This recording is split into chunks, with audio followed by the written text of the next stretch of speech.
Himatsubushi, for you, the final mystery. I now entrust you with all the mysteries hidden within Higurashi when they cry. However comical it may be, if you have reached any conjecture, then you have passed. This final novel is a meager reward for you. Conjecture is impossible. You have the right to reject this story.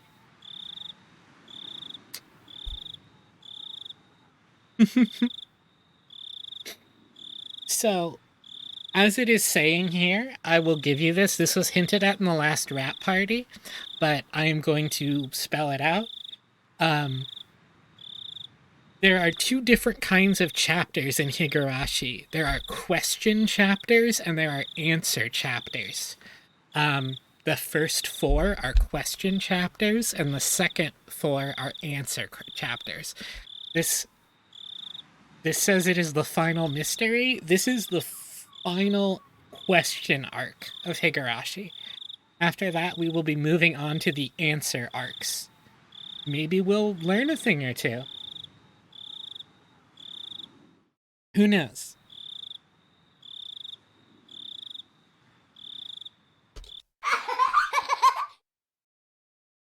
Why? Who is the criminal, you ask? Don't we search for them in this story? Who is the criminal, you ask? Do you even know what the criminal did? Who is the criminal? Who is the criminal who will kill me now? Frederica Berncastel. Midsummer, 1985.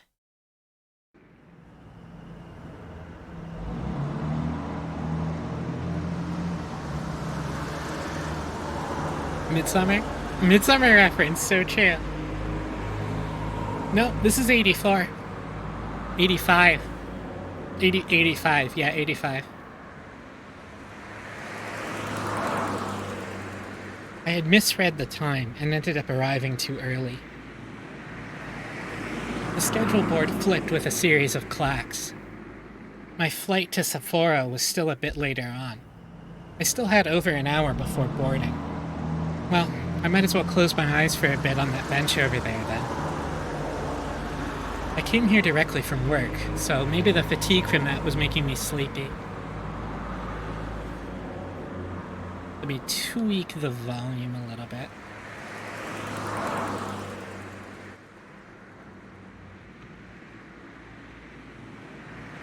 The game takes place in 83, right? Yeah, it takes place in 83. Am I losing my mind? Okay, thank you. Finding a suitable bench, I put my luggage on the seat next to me and settled down. Whew. I sighed like an old man. I had hoped to stay young forever, but had become splendidly middle-aged. Apparently, the rumor that even people in the latter half of their 20s experience a decline in their physical strength wasn't a lie. Adult spotted. It had been mind-numbingly busy at work lately, so I rarely had any time to myself. This might have been the first time I'd been able to enjoy a journey alone like this since I was a student. The reason behind this trip was to meet with an old friend. It was a bit strange to call him an old friend. In fact, it might be better to call him a bad one. After retiring a couple years ago, he moved to Sapporo, his mother's hometown. His mother passed away soon after, and he was now peacefully enjoying his second lease on life. His name was Oishi Kuraudo. He was a former detective from the Primary Investigation Unit at station in Okinomiya, Redacted Prefecture. To be honest, the only direct contact we ever had didn't last more than 3 days. And after that, we exchanged New Year's cards, but never met again. So, this would be the first time meeting him in 7 years. In other words, we met 7 years ago. In 1978. There was something I just had to ask, to talk to him about concerning that time. To explain that, it was impossible not to recall the incident that happened back then. That kidnapping, the details and resolution of which were resigned to darkness. Also, it was impossible not to recall a certain mysterious girl. My name is Akasaka Mamoru. It was a year that had been strangely hot, even though it was only June.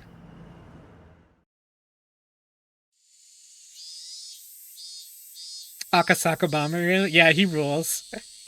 It's a good name. Early summer 1978.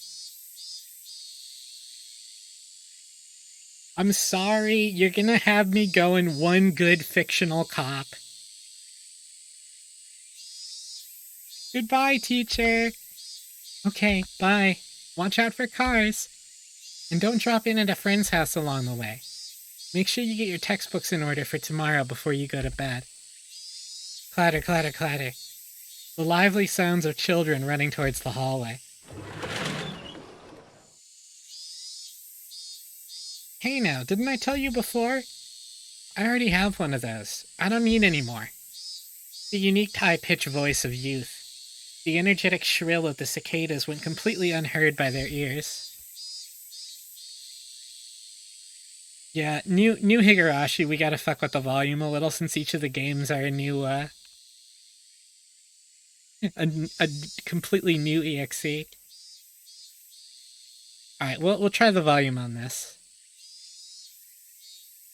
Children returning home from school split off one by one from their group of friends as they went through intersections in the residential area. Even though there were several of them in a group as they left the school, as they got closer to their homes, the numbers dwindled. That's why the fewer friends you were walking home with acted as an indicator that you were much closer to your destination. Later. See ya. Yeah, see you tomorrow. He finally parted ways with his last friend. A van was parked at a bend in the road. The window was open, the sound of the radio leaking outside. It must have been the news or something. For that reason, the three of them were arrested for traffic violations and obstruction of justice. Due to the protest against the Hinamizawa Dam project resulting in bloodshed while clashing with riot police last month, things have only become more violent. The police are therefore taking precautions against radical activists causing yet another incident. Last week, there was also a direct confrontation with Minister Inugai on the steps of the Ministry of Construction. Hell yeah. I hope Sonozaki Mion punched him in the face. The boy's ears perked up at the mention of the name Inugai. At that moment, a man's face peeked out suddenly from the window of the van. His behavior was a little different than that of a man looking around to see if there was any oncoming traffic before he opened the door of his vehicle. Geez, Ryukishi, you want to buy a comma? His eyes meeting suddenly with the unfamiliar man, the boy panicked slightly. Nightingale, okay. Skylark, okay. They've secured the 2 blocks around us. We're good to go. The man in the passenger seat whispered quietly. Nodding in acknowledgement, the man opened the door and stood before the boy. You. Are you Inugai Tokushi-kun? While asking that, the man peered at the boy's name tag. Inugai Toshiki. The name was written plainly there. Yo, welcome, Iris. The phone rang for a 3rd time. If he reached out, he could easily pick up the receiver. However, he was concerned that if he picked it up before it had finished ringing once, whoever was on the other end of the line would think of him as a fairly cheap person. That's why he normally never picked up the phone until the 3rd ring. Even he thought it was a worthless habit. However, thinking that there isn't much meaning in waiting for just 3 rings, wouldn't waiting for 5 be alright? Was very much a reality. His mind filled with such trifling thoughts, he picked up the phone after the 3rd ring had finished, its reverb dampened by his action. Yes? Hello? Hello? He knew that sometimes, due to a malfunction at the switchboard, calls didn't connect well. At those times, it was best to hang up and let the person on the other end call again. Thinking that, the moment he began to hang up the phone, he sensed that he was definitely connected after all. He felt the presence of the person on the other end of the line keeping silent. Hello? There was no way they didn't hear his question. What was the meaning of this? It wasn't like he didn't know that people could use silent calls to harass others. However, he'd never received a call like that until today. Maybe he was just lucky before, but he didn't believe that he would receive such a call on this phone. There were no direct calls to or from this line. Everything had to go through an operator. Therefore, there was absolutely no way the call would be connected unless it was verified that there was somebody else on the other end of the line. That's why he didn't understand how to deal with this silent call, and instead settled into confusion. I don't know who you are, but if you have nothing to say, I'm going to hang up. Please call again some other time. Intending that to be a parting line, he made to slam down the receiver. It was at that moment the person on the other end spoke for the first time. You didn't say who you were, so I was anxious. If you're not Minister Inugai, please hang up right away. He couldn't help but be surprised by the extremely strange voice on the other end of the line. Was there a human alive who could speak with this hoarse and metallic voice? Oh, they have a voice changer? No, this was a voice he had heard somewhere before. This was the kind of voice that was on those lowbrow documentaries that they'd use when they wanted to hide the identity of a speaker, wasn't it? The voice he was hearing over the line was exactly like that. So as you can tell, not only is Keiichi not the narrator, we are not bound to the narrator in the same ways that we were in books 1 through 3. We are hopping around. The protagonist of this book is Akasaka Mamoru, but we are from the POV of Minister Inugai right now. Who are you? As I said, that's what I want to ask. Are you Minister Inugai? He, Inugai, hesitated to answer. Unable to discern the intent of this suspicious phone call, he had a vague feeling that something was off. He thought about hanging up the phone and asking the operator who initiated the call. However, he forced himself to restrain that urge, and for the time being chose to state his name and listen. That's right. This is Inugai. I said my name, now say yours. My name doesn't matter. First of all, let's begin by thinking about the situation you're in right now. Oh, and for anyone who missed it, this is taking place in 1970... 1978. 1978. Right now, you're sitting in your chair talking on the phone, yes? Then why don't you try opening the lower drawer to your right? The lowest drawer to the right of the minister's chair. There was a lock on it. Not enough to function as a safe, but nevertheless it was a drawer that contained some valuable things.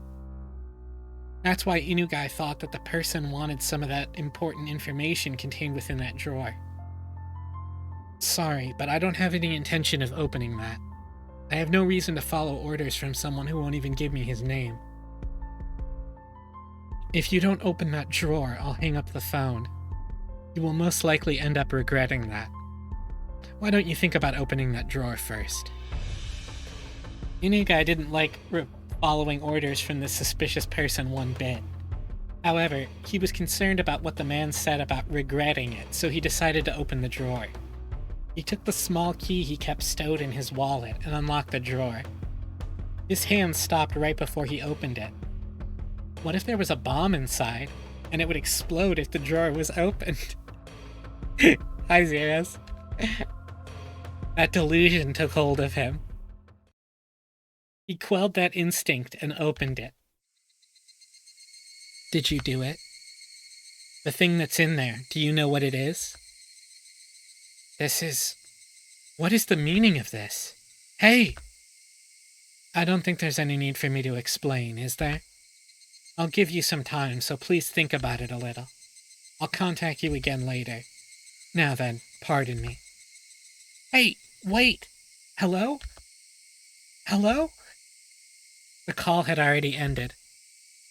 That would not change that would not change no matter how much he yelled at it. Even still, Inugai, without realizing that, continued yelling into the receiver for a while. The drawer was still open. On top of the folders crammed into the drawer, it lay there. Inugai Toshiki. Written in plain lettering on a grade schooler's name tag, just lying there. Enshrined there, completely out of place, as if it were cowering. This is a work of fiction. Higurashi, when they cry. Yeah, there were rumors. There were rumors that, you mean, yeah, the kidnapping that we saw in this book already. Yes, this is the Minister of Construction, that is true.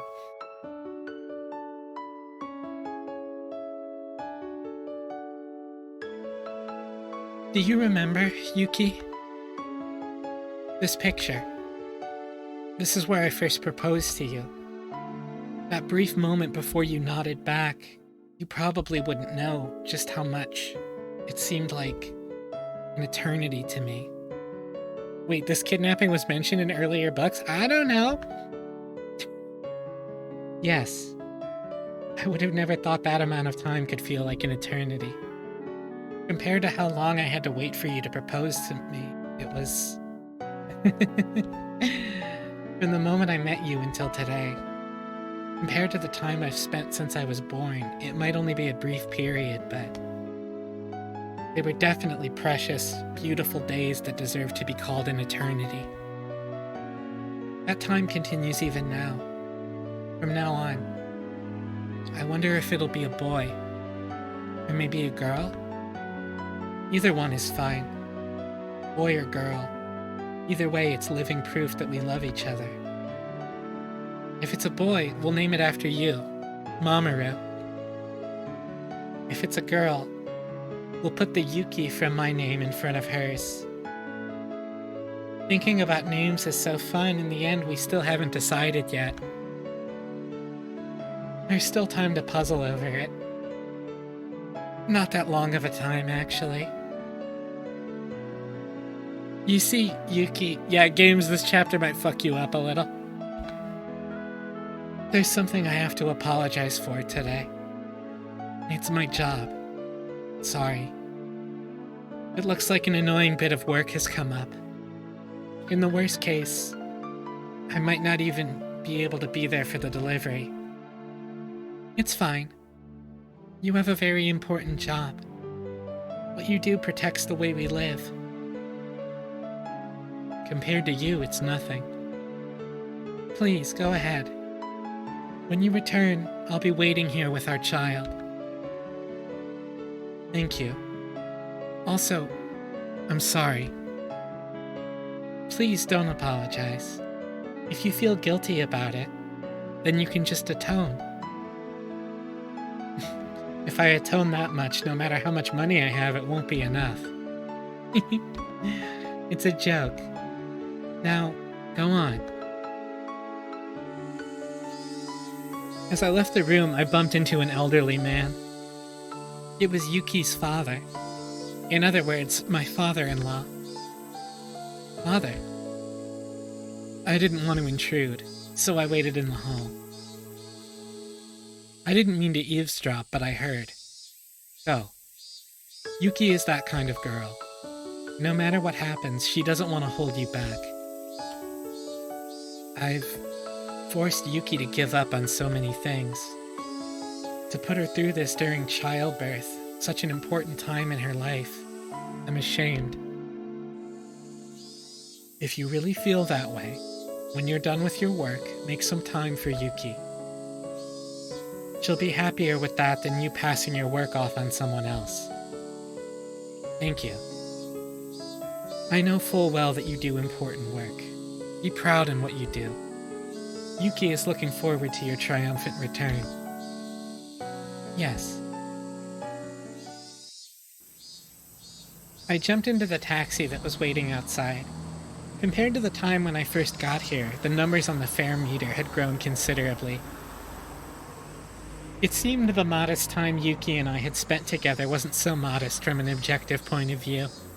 Also, Akasaka/narrator voice is just gonna sound like a 32-year-old trans woman because I don't want to do a man's voice for like 8 hours. It's gonna get rough on my voice. Sorry to keep you waiting. Go ahead. No worries. Well then, off we go. The taxi jerked as it changed gears to accelerate, soon burying the hospital my wife was in behind a throng of buildings. Do you have to word it like that, Akasaka? If it was to end up as a really troublesome ordeal, I probably wouldn't be returning for quite some time. To call a rookie like me, and on top of that, one who's off duty, it seemed that the section chief was calling for all hands on deck. If you're having a hard time sympathizing with a cop, just imagine Leon Kennedy. Because one, Mamoru is hot, and two, he's a rookie, and he's being called to, I don't know, perhaps Hinamizawa? The veteran upper brass gathering on an emergency basis happened occasionally. This was the first time, though, that I experienced everybody gathering together like this. Whatever was happening, there was no doubt it was going to be something novel. Right when my wife was ready to give birth. If I wanted to spend the time to curse my misfortunes, I'd be here all day. Even the verdant ginkgo trees lining the street that usually brighten my mood seemed to lack some of their usual luster. Will he fire off cheesy one-liners every 10 seconds? I can't remember. I don't think manga Mamoru had a lot of one-liners, but maybe VN Mamoru is gonna... Eventually, the government office came into view. Briefly holding my breath, I let the feelings of tension course through my body once again. I had to remember the work I was doing was important, necessary, and difficult. I composed myself and sharpened my wit. Ready. The taxi stopped in front of the building. I'm sorry about the phone noises. I picked my phone up to mute it, and then I immediately started blowing up. The taxi stopped in front of the building.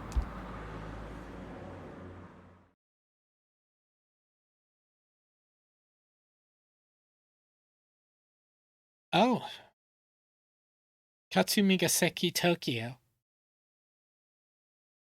Is that the first time we've gotten, like, a location title card? In, like, the whole series?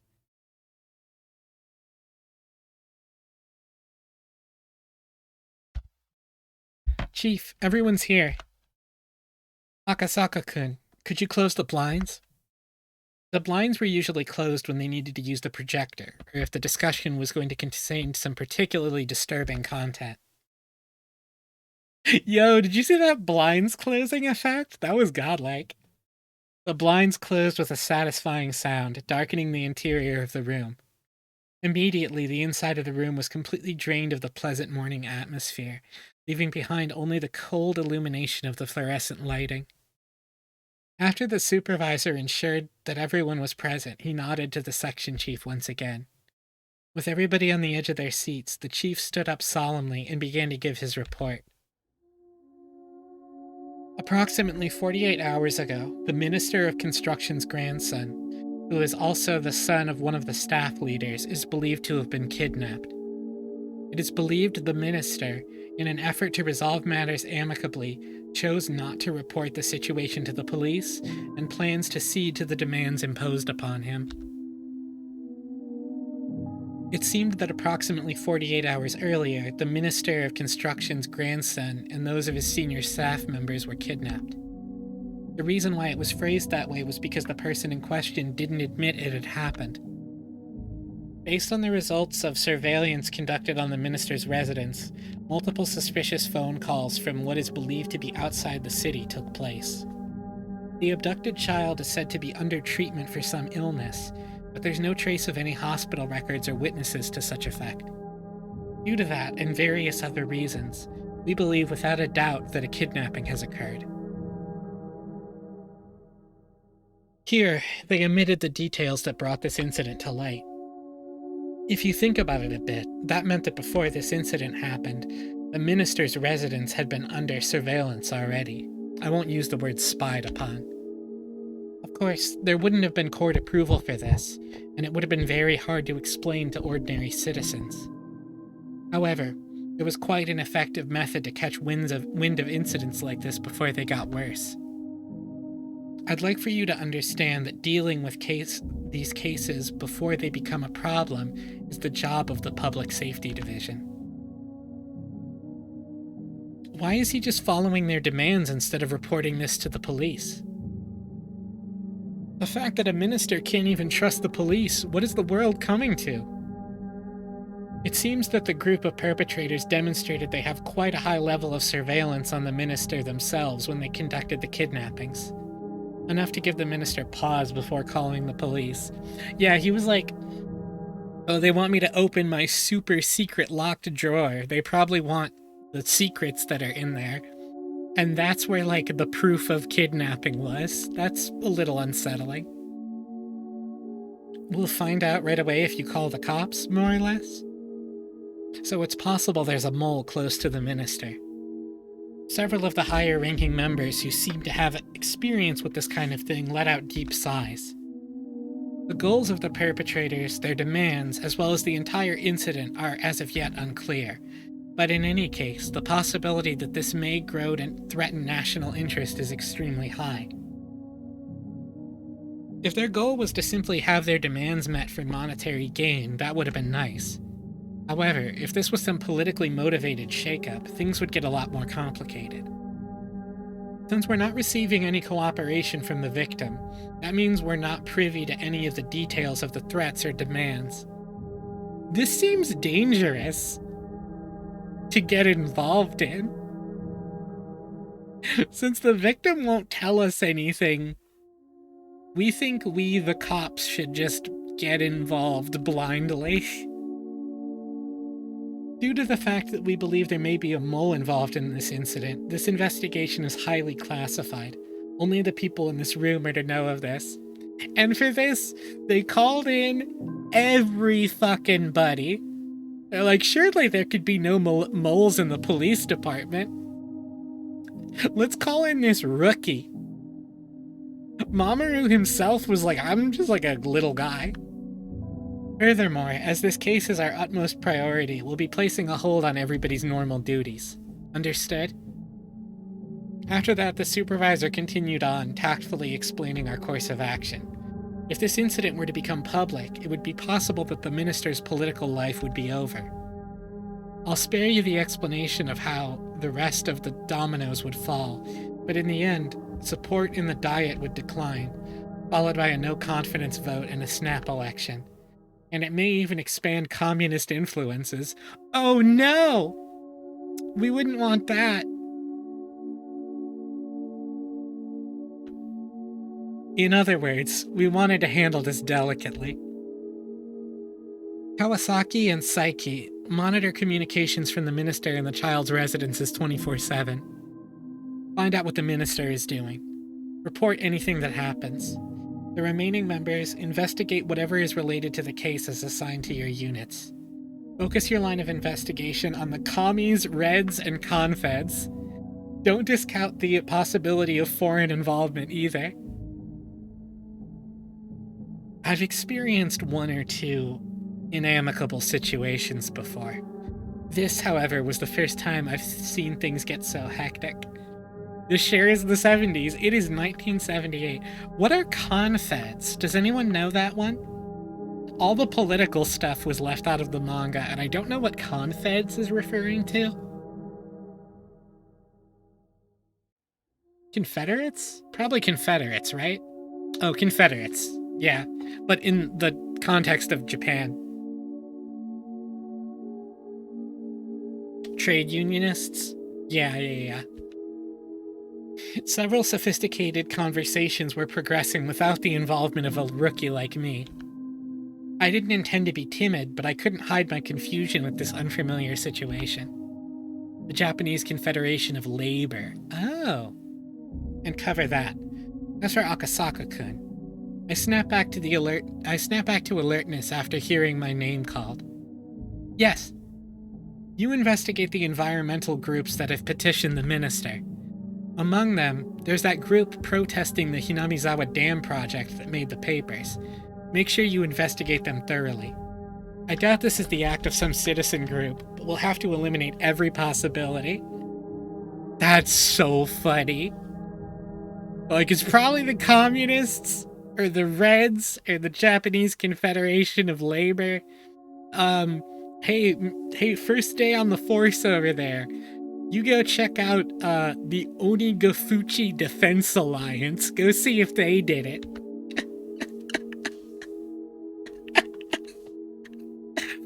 It's surely it can't have been somebody in Hinamizawa. Understood. So, those opposed to the Hinamizawa Dam.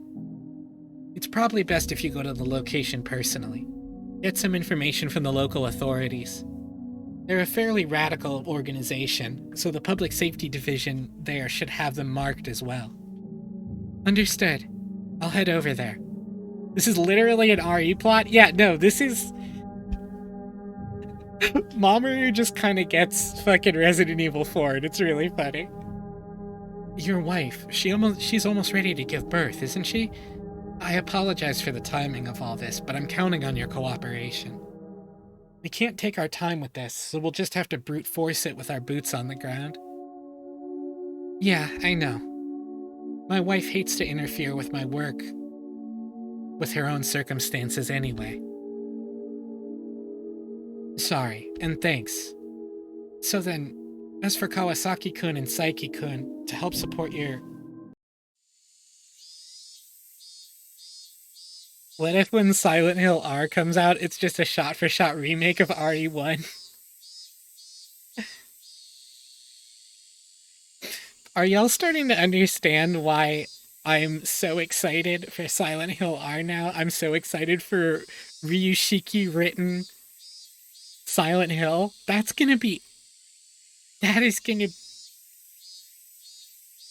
I will stream that day one no matter how good or bad it is. It's gonna be interesting.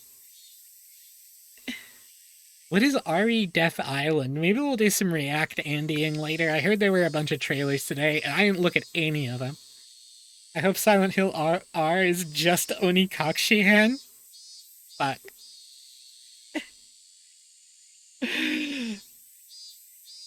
Honestly, in my opinion, Higurashi is my favorite horror story that takes place in a rural location. It's just a rural Japanese location, so it doesn't feel like as, you know, it doesn't feel as it's not Eurocentric. It's like it's not Spain, it's not Appalachia. It's a small village in Japan. But like it's good and it's scary. And after like reading Higurashi, I'm like, I think I know what it would be like to live in a really scary version of rural Japan. I didn't want to take a business trip when my wife was about to give birth. Even if I was a little busy, as long as I was in Tokyo, I could head to the hospital right away. On assignment, though, that would be difficult. Even so, I knew the work I was doing was important, and fully understood I was in no position to be so selfish. I'd have to make it up to my wife for having to be away at such an important time. My wife, Yuki, would probably forgive me with a smile. The only thing she could hate doing would be holding me back. My male ego, though, at least wished she would have tried to stop me. Sorry, Yuki. I don't mind if you always complain to our child that their father couldn't come to the hospital when they were born because he was too busy with work.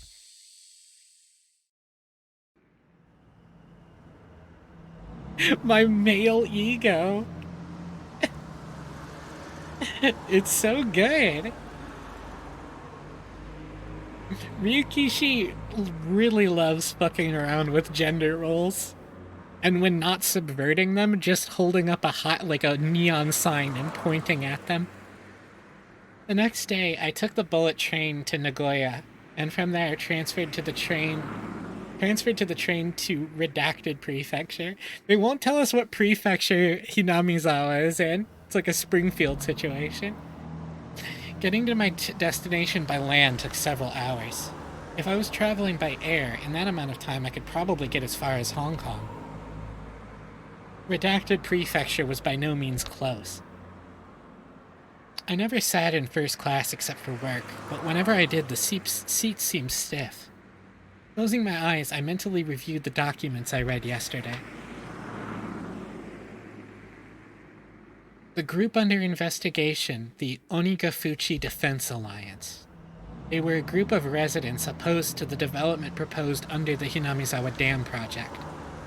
The local protests were getting quite heated, and were getting more radicalized. Yeah, it's 1978, which means that like a 9-year-old Shion Sonozaki, or not Shion, a 9-year-old Sonozaki Mion is fucking, she's out there. She's punching Oishi in the face right now. Even limited to what was written in the newspapers, there was bloodshed that occurred during a clash with riot police, interference with the dam construction. Too many to count. A number of petitions, sit-ins, and direct appeals to the relevant organizations were innumerable. As an extension of that, there was a direct appeal to the Minister of Construction the other day. This was the reason why we were investigating this group in the first place. The land that they lived on was going to be submerged, so it was no wonder they would go into a frenzy over it. Even given that, though, could they really be capable of doing something like kidnapping the Minister of Construction's grandson in order to halt the project? From my take on it, I had serious doubts. This kidnapping plot was extremely sophisticated, and complicated enough that it was believed there was some political backing. This wasn't something that could be pulled off by some group of local protesters. Well, just like the chief said, the plan was to eliminate all possibilities. While I'm in the redacted police's reference room taking my time investigating, the higher-ups in Tokyo would probably solve the case, without my involvement entirely. Even if that was true, I couldn't regret being away from Tokyo while my wife was ready to give birth. This was work. There was really nothing that I could do. Ding dong. The announcement that we would be arriving at our destination soon snapped me back to wakefulness. Gogora. Redacted Prefecture. Onigafuchi Defense Alliance? Yeah, they've been quite active around here. The Prefectural Public Safety Department already had the documents and a cup of tea ready and waiting for me. The short of it is they're a group of residents opposed to the dam. Really, it's probably better to say that every resident living on the land that's going to be submerged is rising to action, though. Like the old saying, fight to the last, they're a determined and well-prepared lot. It'd be nice if they drew the line at just being a moderate residential organization. The stack of papers they had prepared for me in this document room was by no means thin. At first, they were pretty much your average citizens initiative, but ever since that incident with the riot police, they've really started to heat up.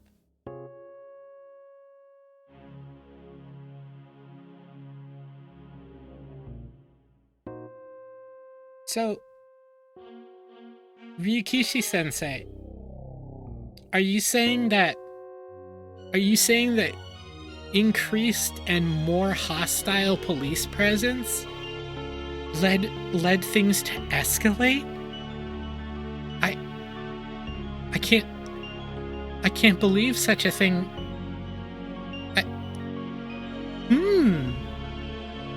How novel.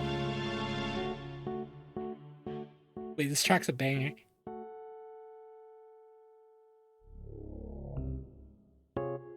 It's a very understated banger, but Now they've got a violent mentality on top of growing increasingly radical. Maybe you shouldn't have called it a riot police! Okay. Violent organizations usually indicate ones that enforce their own ideology without regards to the democratic process. Breaking that down, many of those organizations held extreme left revolutionary ideologies. Considering that, I couldn't help but be surprised that a citizens group would end up going this far.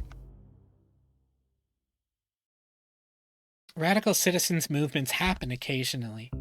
It seemed, however, that this group was nothing as trifling as that. It seemed that I would have to reconsider exactly what this Onigafuchi Defense Alliance was. Or Ongafuchi Defense Alliance. Thanks, Manga Gamer. The Defense Alliance's demands, in other words, the withdrawal of the dam project. How far would they go to have that demand met? The kidnapping of the minister's grandson was classified. That meant, of course, I couldn't tell the redacted prefectural department about it either. As you know, there were arrests after last week's confrontation with Minister Inugai. There's enough reason to believe they could use illegal means to assert their demands. Make a story involving a cop protagonist who is sympathetic and provides a narrative from someone from the side of the oppressors who isn't aware of the weight of their position. It's so fucking... Oh, it's so good.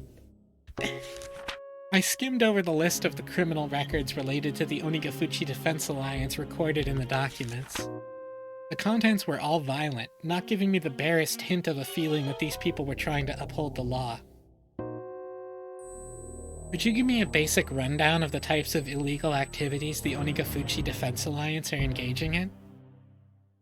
The chief opened up a manila envelope, fished out several unorganized sheets, and spread them out on the desk. It seems that raids on the construction site are the most common. At first, they were committing relatively petty crimes like cutting power cords, jamming locks, and breaking office windows by throwing rocks. Of course, what really happened first were things like demonstrations, sit-ins, and the distribution of pamphlets, lively but democratic forms of protest. However, then the demonstrators and the police clashed, which started a riot, leading to numerous injuries and arrests. It was from then on that the Onigafuchi Defense Alliance, like their name implies, began to take a more demonish form of resistance. Hey, do you remember what happens when you lay hands on a citizen of Hinamizawa? When you touch one of them? If the raids were frequent, didn't the local police up their patrols? Well, of course they were on full alert, but they were up against locals, you know? There wasn't much the police could do if they were sneaking around under the cover of darkness. You might as well label the entire map of Hinamizawa village around the dam construction site enemy territory. No matter how alert the police were, the locals would just show them exactly how easy it was to sneak around. Actually, it was after the police upped security that the protesters started getting ever more extreme, as though they were being provoked. See, this is the kind of stuff missing from the anime and the manga. Is Ryushiki being like, hey, do you see what I'm doing here?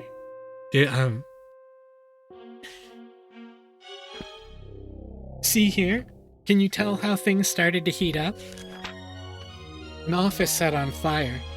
The destruction of heavy construction equipment. Destruction? They couldn't have used explosives. No way. You see, they crammed the gas tanks full of sugar cubes. If they do that, it fouls the engines. Even in Japan, it seemed there had been people doing that to the vehicles of occupying forces right after the war. Compared to misdemeanors like breaking windows, it was extremely violent and aggressive. No, it wasn't, because it's property. It's property, Mamoru. You can't be violent or aggressive towards property. It's not possible. After being toyed around with to that extent, the local police have completely lost face. The arson was a bit much. After that, the local police drastically increased the number of personnel they had stationed there around the clock. The raids on the construction site quieted down a bit after that. Oh, Zero's great point. That went over my head so hard. I thought it was just Ryushiki drawing another just bringing up more history, but he used the words quieted down, but that was still smack dab in the middle of the list of crimes. See, after they found out that attacking the site had become difficult, they started resorting to personal attacks. The first people targeted were the construction workers. After that, there was silence. What was being described to me was a guerrilla war fought in the jungle. Threats and violence against the workers. Harsh words and harsher rocks were thrown. There's quite a list of accusations here, but that's not a whole lot of convictions. Of course not. First of all, there's no witnesses. On top of that, even if we identify the perpetrators, they have alibis coming out of the woodwork. What do you mean by that? Take, for example, you're walking around Hinamizawa, when a certain man stabs you with a knife. You remember the person clearly, and even know his name and address. However, the knife doesn't have any fingerprints on it, and there's no other physical evidence. Well, you'd think this would be a run-of-the-mill case of assault, wouldn't you? In Hinamizawa, though, it's a perfect crime. Everybody is... the entire village. They're all in on it. To protect the man who was the perpetrator, they'll get their stories straight and prepare an alibi. To that end, they'll probably even forge some evidence. What an interesting paragraph! There's nothing they can do but put them on trial. On top of there not being any material evidence, though, people testify one after another to cover his side of the story. Any prosecutor would hesitate to file charges. I'm not sure about murder, but if it's something like opening a gash on someone's forehead with a thrown rock, or leaving a bruise after hitting someone, even if you could single out the suspect, there's enough reasonable doubt not to convict. Lily said everyone was doing this for K3 Ichi.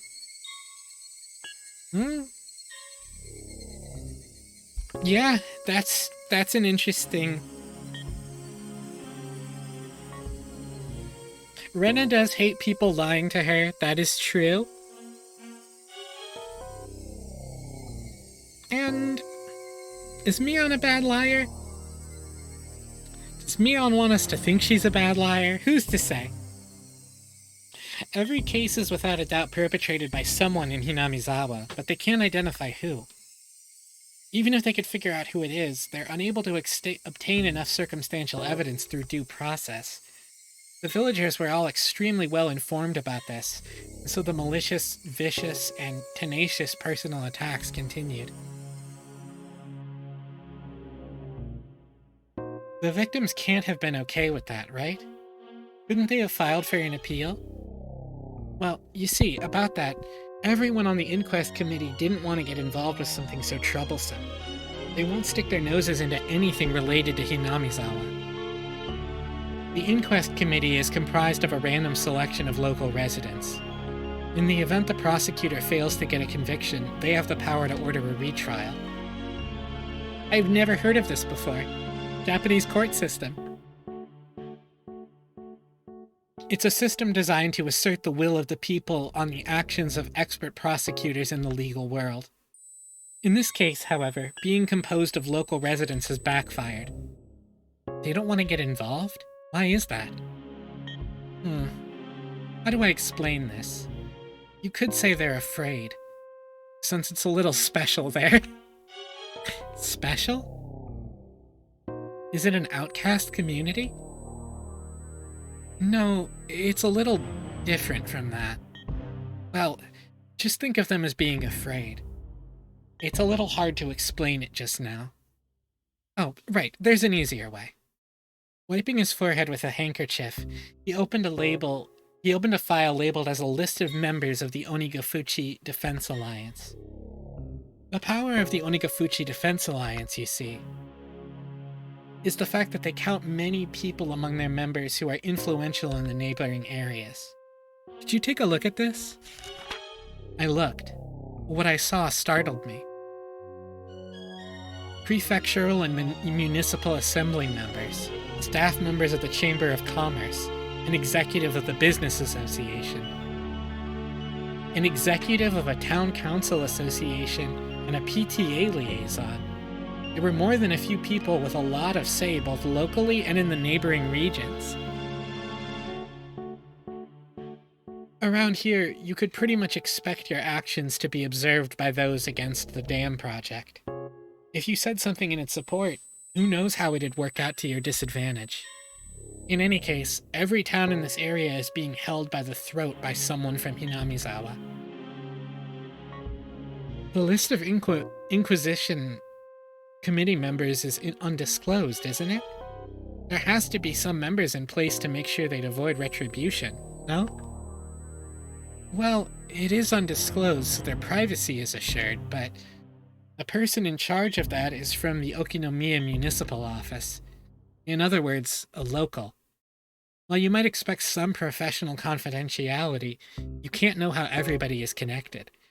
The people from Hinamizawa have a lot of tight bonds in that regard.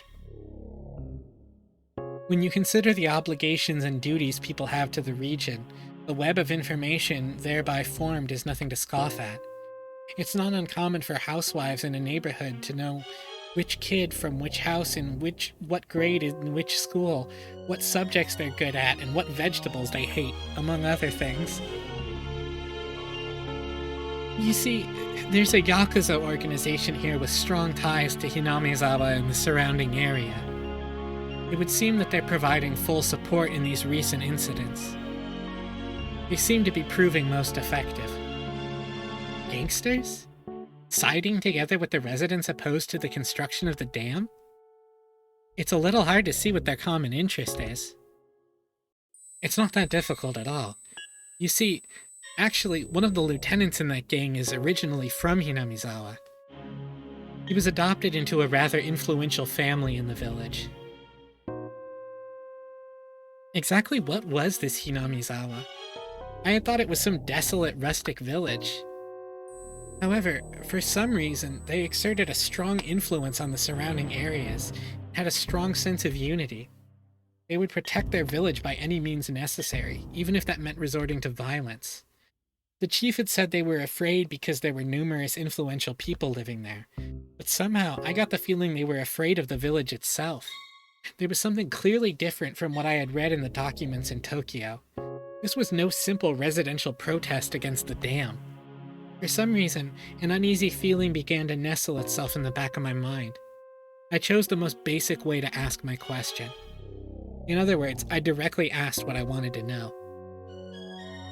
Chief, this is just a hypothetical situation, but...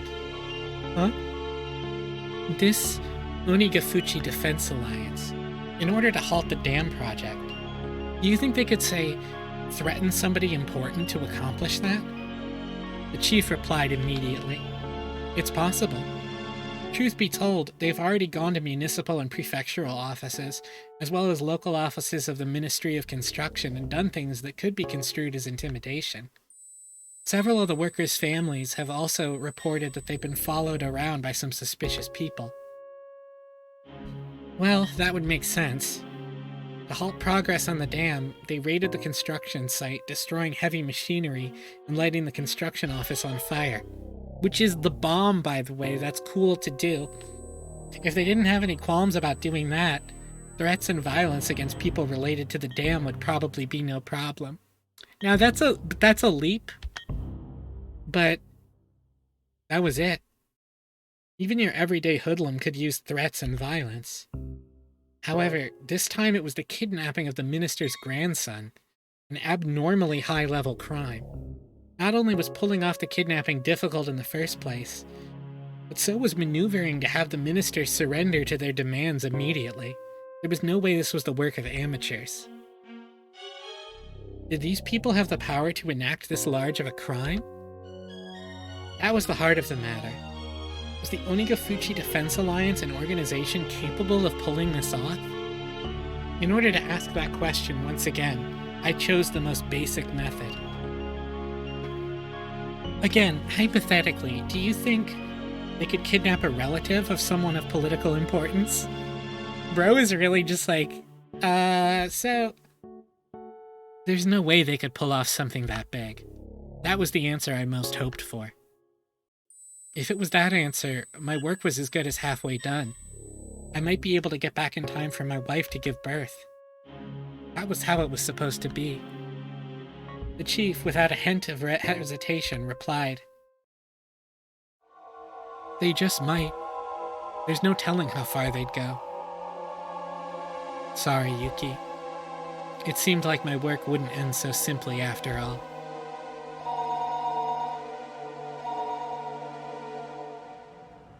Oh, Akasaka-kun. Good work. How's the information gathering at the redacted prefectural office? It's coming along. It seems I'll be able to meet with their local public safety department, so I'm planning on heading out that way. How's the investigation in Tokyo going? The others are progressing along, but the number of groups we have to investigate are countless. Time isn't really a luxury here. There were no new developments at this time. No matter how suspicious the Onigafuchi Defense Alliance was, if they solved the case in Tokyo, my job was done. It looked like my wishful thinking wouldn't come to pass. Hanging up the phone, I let my gaze drift outside to the window of the valley of unfamiliar buildings. Akasaka-san, a car you can borrow just returned. I'll take you to it, so follow me. Ah, thank you. He showed me the elevator to the underground parking lot where a battered sedan was waiting for me. Would you guys have lost it if it was a white van? That the steering wheel kept drifting to the left was a little concerning, but it would be enough to get me around for a while. My destination was Shishibone City, Redacted Prefecture, an area under the control of the Onigafuchi Defense Alliance. The Okinomiya police station was right on the front lines. Higurashi, when they cry. So, remember when Chapter 3 lied and claimed to be the shortest chapter? This is actually the shortest chapter by a significant margin. Okinomiya Redacted Prefecture. Shishibone City was, as far as provincial cities went, rather behind the times. Okinomiya, recessed in the mountains, was even more remote. With little changes between the seasons, all that was left was the tepid passage of time. It made for a rather drab town. There were no tourist attractions or local delicacies. What about Angel Mort? Oh, did they not open Angel Mort yet? Without even a strong regional industry, it was simply dull. Looking at the monotonous and peaceful townscape, it was hard to catch a glimpse of the radical resistance of the Onigafuchi Defense Alliance. The atmosphere of boredom didn't hint on the Okinomiya police station being the front lines of the dam conflict, nor of the numerous incidents that I heard about at the prefectural headquarters. Good morning. Are you here to pay a fine? No, I have an appointment with Motodai-san from the Public Safety Division. Please tell him it's Akasaka. Ah, my apologies. Please wait a minute. The clerk, who thought I was here for a parking violation at first glance, after fumbling with the unfamiliar extension number, told the person on the line they had a visitor. Welcome, welcome. Akasaka-san, was it? It must have been tiring traveling out all this way. Sorry we have to do this here. I tried to reserve a reception room, you see. But the counselor suddenly woke up and chased me out. I would hesitate to call where we were a conference room, as it was very small and cluttered. Zanji means his guts. You know, cotton drifting, aka intestine drifting. The cramped space was packed with lockers.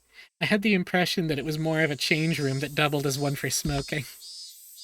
Listening to his crude chortles, I didn't get much of a feeling that Motodai, who was the head of local public safety division, was much of an intellectual. Yo, Akasaka, brutal. Listening to this guy talk, like, look at you. You're not an intellectual. But I knew that in exchange, he had both experience and absolute confidence in his instincts. I apologize for interrupting you during such a busy time. I'm Akasaka from the Metropolitan Police Department. Pleased to make your acquaintance. Motodai from the Public Safety Division. Nice to meet you. I was threatened by Sankai from the prefectural gangbusters to be generous with my cooperation. Gangbusters? You mean the prefectural crime prevention division? Bro is like, slang? You see, we're treating the Onigafuchi Defense Alliance as an extension of the local Yakuza. You'd have to be a newbie if you think they're just a residential protest group. Yeah, no, just treat the local protesters as an extension of the Yakuza, that's fine. They said at the prefectural office, too, that the Onigafuchi Defense Alliance was linked to the local mob. If I recall correctly, the adopted son of somebody influential was a lieutenant in that gang. It's the other way around. The complete opposite. The Yakuza put up the protest group as a front to justify their actions. Just think of it like that. Completely the other way around. Motodai was just about rolling with laughter. This was slightly different than the info given to me at the prefectural office, but somebody embedded locally would be more knowledgeable. While we were talking, occasionally some people who seemed to be detectives would come in and change. One of those individuals, noticing Motodai's guffaws, came up to us. Yeah, what is this, the US? You knew! You knew, didn't you? Don't tell me you didn't know. Oishi jump scare. Oishi this. I was wondering what you guys were talking about.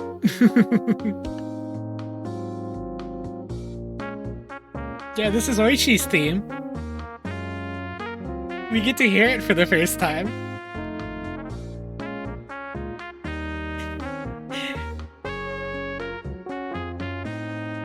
Because he's not intimidating our narrator or doing physical violence on him.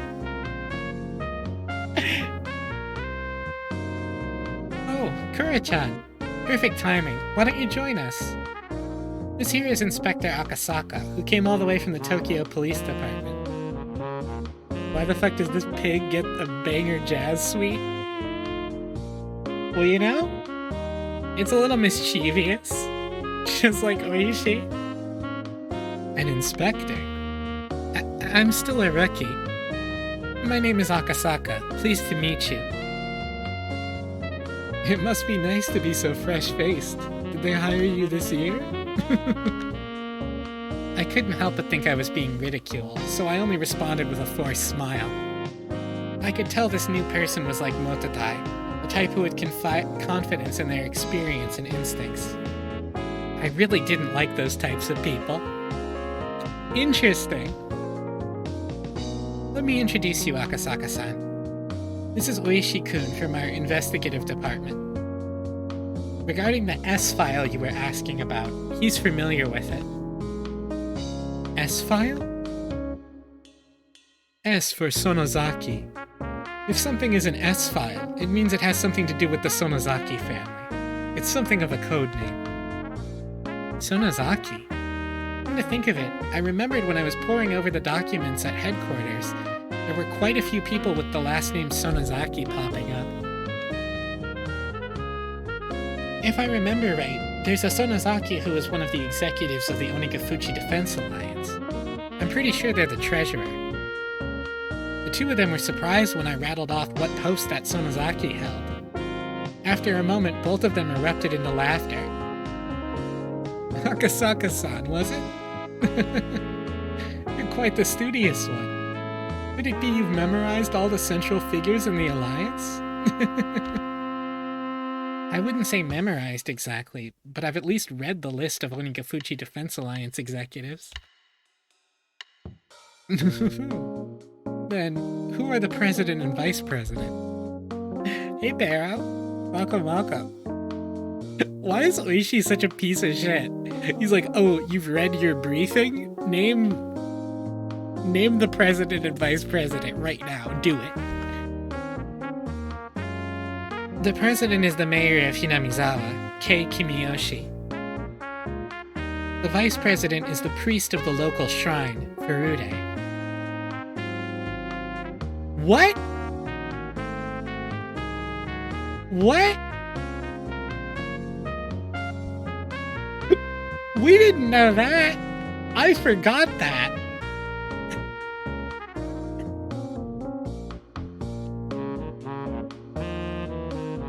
The treasurer is Sonozaki O, and the auditor is Makino.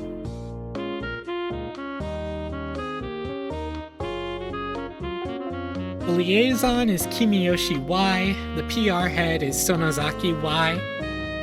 Yeah, Oreo Sonozaki. There's multiple Kimiyoshis and multiple Sonozakis. Akasaka-san, you're pretty good. The pay sucks, but you want to work here? You're just the type we're looking for. By the way, Sonozaki Yoshio is the head of the youth department. So close. The head of public relations is actually Sonozaki Tadayoshi. Feeling like I wasn't being complimented at all, I started settling into an uncomfortable mood. However, I was becoming more and more aware I was the weakest link in this investigation, so I just had to bear with it. I didn't mean for that feeling to show up on my face, but the crafty detectives didn't let it slip by. I didn't mean to make fun of you. To make up for it, why don't I show you around the village? For somebody with no feel for the area like me, it would be a great help. I couldn't have asked for more. In the end, the Onigafuchi Defense Alliance is nothing more than an alias Hinamizawa is using to deal with the outside world. I think getting to know the village would speed up your work. How about it? The residential movement, in the other words, held influence over the whole region. So the leader of that movement was the leader of that influence. Just like that, the thought processes in the region would become the overall personality of the movement. Just like Oishi had said, in order to learn what they were really like, this regional force behind the dam protests, getting to know the village was the quickest way.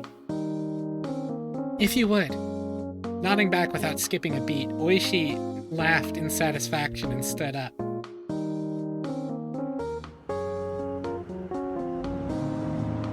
If I took the information I learned at the prefectural office and from Motodai to heart, if my position was exposed, my personal safety was at risk. The opponent was an extremist group that held no qualms about using threat or violence against somebody. If my personal info was leaked, it wouldn't be hard to imagine that I'd be in danger, whether on the job or not. Thinking that, I felt a little nervous. These guys are quick to remember faces. If you're seen with me, they'll probably do a lot to hinder your work. This may be a little cliché, but put these on. Oishi handed me an incredibly suspicious disguise comprised of a baseball cap, sunglasses, and a mask. I didn't want to get all hot and stuffy, but Oishi's warning was probably right on the money.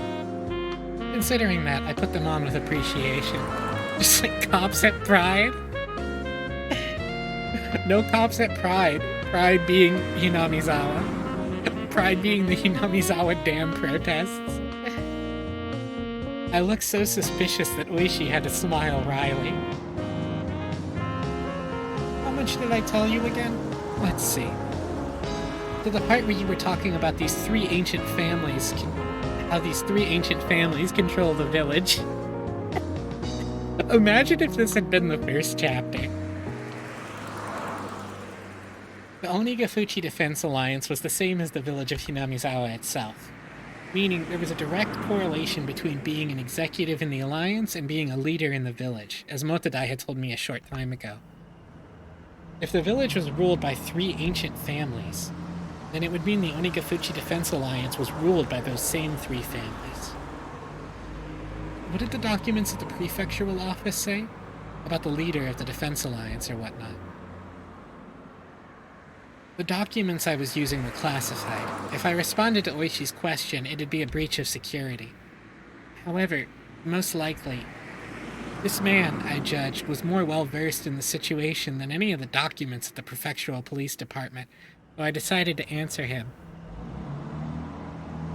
Akasaka, do not give 1978 Oishi more information. But the president of the alliance is the current mayor of the village, Kimiyoshi Kichiro. Oishi, upon hearing that, let out a small chuckle. For him to ask like that, and to laugh at the answer as it was recorded in the documents, meant that wasn't the case in reality. Oh, so they say that old man Kimiyoshi is the president. So then, that means there's somebody else other than Kimiyoshi behind the scenes. Contrary to what the prefectural office thinks, or rather, what is commonly known. Old man Kimiyoshi is nothing more than a figurehead. In the first place, the post of mayor in that village is nothing more than ceremonial. In other words, there's something else in charge of both the Alliance and the village? Would that be the 3 families we just talked about? Well, I'll explain that part right now. All of a sudden, with a thunk, the car suddenly lurched. The paved road had given way to a gravel one. I thought they hit somebody. At the same time, the scenery outside the window changed. The Hinamizawa Dam project must be withdrawn. Overthrow the shameless puppet of a governor. The dam will submerge the natural beauty of Hinamizawa. Protect the village from the unethical dam. Fear the wrath of Oyashiro-sama's curse. Demolish the dam. Those involved must go away. The construction office must respond. Office manager redacted must negotiate with us. Signs and banners crowded the roadside. Even reading the brush-scrawled words was daunting.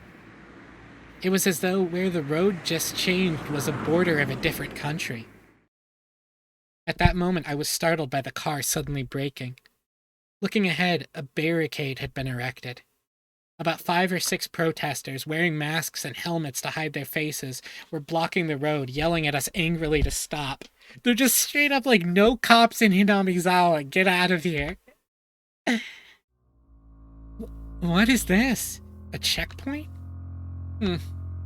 These guys never learn. Oishi snorted as he rolled down the window and leaned out. Hey, you guys, you can't be blocking the road like this here. As Oishi glared at them with a malicious laugh, they visibly faltered. Clear the way. We can't get by like this. Who would have thought it was Oishi's car? That panicked thought seemed to make them lose their presence of mind. Yo, Yuli Kitten. Thank you for the raid. How's it going? Please follow Yuli if you don't do so already. Yuli, how was your stream? What'd you play today? Raiders, welcome. I'm Proxy Askew. I'm an alien. I'm a VTuber. I play a lot of fighting games and RPGs and visual novels. Right now, I am alternating between Street Fighter 6 and Higurashi When They Cry. Because I have no sense of brand or, you know, I really want to keep my viewers confused, just completely off balance. Oh, what's up, Mr. Stand? Welcome. Resident Evil Remaster? Oh, the first one? I need to, or 4. Curious. Those are both games I want to play.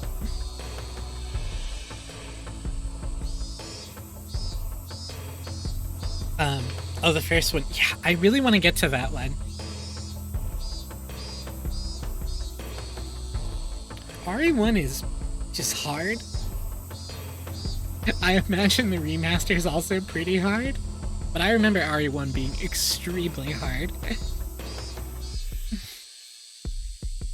It was a long time ago, and I was a kid, but also... as you may or may not be able to tell, tonight is a Higurashi night, folks. We basically just started Chapter 4 of Higurashi. If you're familiar with the story, you can jump in here. If not, it might be a little difficult. But, I'll be back tomorrow with some Street Fighter 6 if that's something that interests you a little bit more.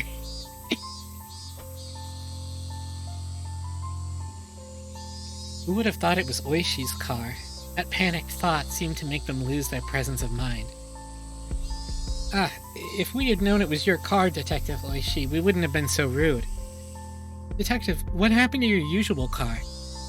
Is it in for maintenance? Something like that. I just can't get used to this car they loaned me. Judging from their brief conversation, I could guess they were familiar with the license plate of the car Oishi normally used. In other words, if they knew the car belonged to the police, they would have hidden the barricade. Oh, they're just obstructing. It wasn't because they're not in a cop car, they're in a civilian car. They're just blocking anyone trying to come into Hinamizawa. What they were doing was obviously obstruction of traffic, a blatant crime. Who's that suspicious guy? You, could you show us their face? Your face? No, they're just blocking anyone coming in. Because... they're probably... Because, like, anyone coming in is probably construction workers. The man glared at me menacingly. Wearing a mask and sunglasses made me look particularly dubious. Would not showing my face get me in some unnecessary trouble? I turned to Oishi to see what I should do. Yeah, but the narrator guessed they would move it for the police. Yeah, because they're not trying to get Oishi'd. Give him a break. He's still a shy little rookie. We just wanted to make sure he wasn't anybody suspicious. Hinamizawa has been in a bit of a stir as of late. Have you looked at yourself in the mirror? That mask you're wearing is way more suspicious. The men and Oishi continued to talk like that, feigning smiles at one another. However, from the beginning to the end, I couldn't get over the feeling I was sitting on a powder keg. Has the number of trucks illegally dumping still not decreased? It's a real hassle dealing with it all the time. If the police could understand and cooperate, it would really help. Oh god, this conversation! During that conversation, the barricade was moved, leaving a gap wide enough for a single car to get through. Oishi lightly honked the horn once and began to roll the car forward. I could see the men's antagonistic glares at the back of the car in the rearview mirror. What was that just now? Blocking a public road like that? Of course it's a crime. Still, if you get worked up over that, it'll never end. Those guys, see, claim there's an infestation of trucks illegally dumping in the village. Their story goes that in order to stop that, they're halting suspicious vehicles for inspection. Illegal dumping? Like corrupt contractors just tossing industrial waste away? Their line of argument is that if the police aren't going to do anything about it, they'll take matters into their own hands. The trash pile! Oh! Well, the industrial waste is just something they're doing by themselves anyway. By themselves? They have a pretty good strategy. You see, in order to hinder construction, they've spread industrial waste over by the dam site. Then, blaming it on corrupt contractors, they start instituting these inspections. There, they stop every construction vehicle coming through and interfere with them as much as possible. So then, it's one of the methods the Onigafuchi Defense Alliance is using. If that is what they're doing, that's pretty based. With that inspection just now, this car's license plate has probably been recorded. It shouldn't get stopped from here on out. Those guys know very well not to get me angry. Akasaka's like, oh, do they? Cool. The rumor is if they figure a car is related to the construction in some way, not only would there be checkpoints stopping it at every turn, but they'd be throwing rocks and planting road spikes as well. It's best you be careful so you're not identified. If they find out you're from public safety, who knows what you'll suffer through. Oishi was acting like we were talking about something fun, but for me it was no laughing matter. It almost feels like we've wandered into a civil war in the Middle East. That's a good way of putting it. It's pretty much just what you said. Oishi turned to me with a grin and menacing laugh. You see, this here's a war zone. The car slowed down a bit as it went down a narrow road through some farmland. Don't let Oishi talk to the protagonists. Higurashi was released in 2003. The first chapter. You see that house in the forest over there? That antiquated one. Looking at where Oishi was pointing, there was certainly an old, traditionally designed house. That belongs to the mayor, Old Man Kimiyoshi. You could say it belongs to the main Kimiyoshi house as well. There's a lot of branches, but they'd be one of the three families. Yep, right in the middle of the War on Terror. That is true. The three families. The ancient families that control Hinamizawa? That's right. And one of the others is the Furude family. Their house doesn't even have a single branch, as all that's left is the head priest's family. Right over there, that's the shrine. He's the priest there. By the way, the Defense Alliance's office is on the grounds of that shrine. The office of the Onigafuchi Defense Alliance. If these guys were the enemy, that would make the shrine their stronghold. Can we go look over there? The shrine is the Furude family's private property, you see. Being police, we can't set foot there without a warrant. See, they've got a member of the Diet with ties to the village backing them up. Basically, being the police has its strengths and weaknesses. The office is not the Saiguden. No. It's not the Forbidden Star House. They legit do not. It's near there, but it is legit that the Forbidden Star House is like locked at all times. Well, even when we talk about the three families, there's something from a long time ago. Way back when, those three families used to hold councils to decide things about the village. Meaning, it's different now? You've got a pretty good nose. That's what I expect from an academic. So Akasaka is...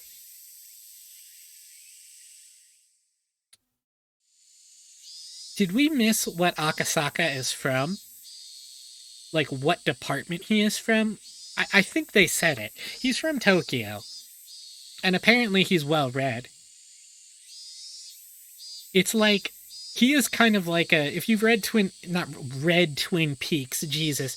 If you've watched Twin Peaks, he feels sort of like a Dale Cooper showing up, but is way less competent. Or, you know, if you've played Deadly Premonition, Arthur Morgan is just Dale Cooper. The car braked to a halt with a squeal. Ahead of where we were stopped were several signs. And, you know, it's not even that Akasaka seems incompetent. He seems very smart. He just seems like he has no experience. Private property beyond. No trespassing. Beware of poisonous snakes. Danger. Turn back. Why I say Arthur Morgan? Francis York Morgan. Thank you, Prinny. Did I say the Red Dead Redemption man's name? Arthur York Francis Morgan, Red Dead Premonition. Intruders will be charged an entry fee of 1 million yen. Signs were erected there with things like that written on them. The road was separated from the forest by a chain link fence wrapped in barbed wire. Since this is private property, this is as far as we go. There's several surveillance cameras set up further in.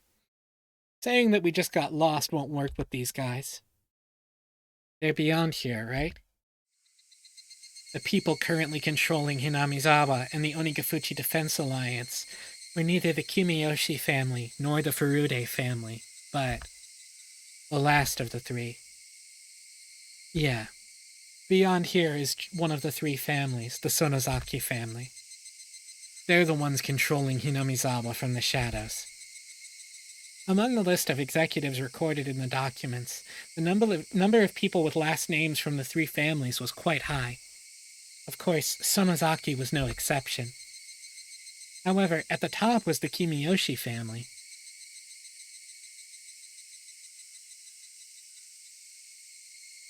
Akasaka in the wrong genre is very funny. It feels kind of true. Based crime families. Zach, I think I'd like to try the coffee at Angel Mart. If the Kimiyoshi family seemed to be in charge, the rulers behind the scenes were the Sonozaki family. This double-layered structure implicitly told me the village had both a light and a dark side, just like Twin Peaks. The current head of the Sonozaki family is an old lady named Oryo.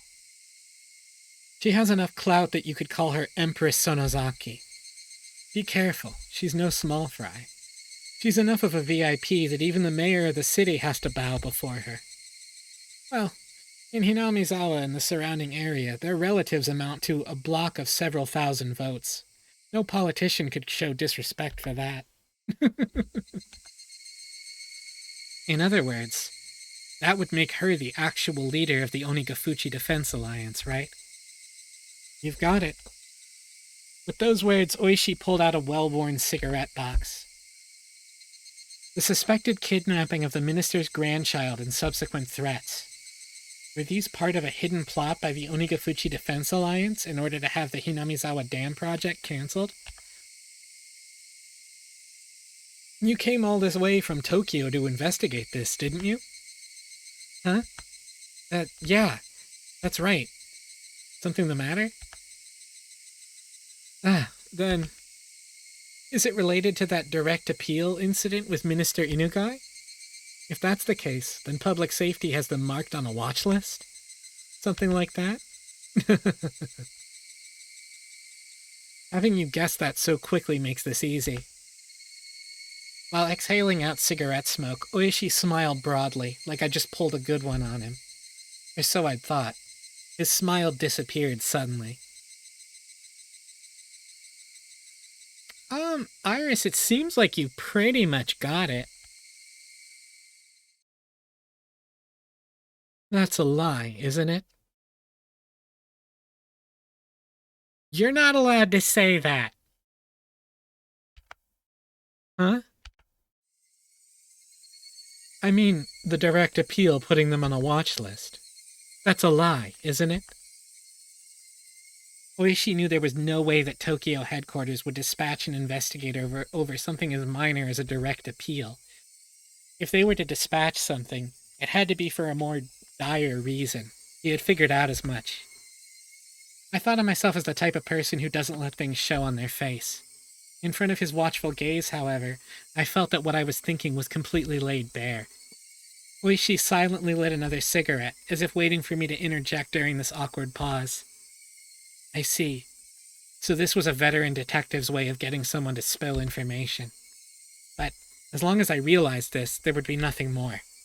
If I didn't open my mouth, I wouldn't have to lose anything.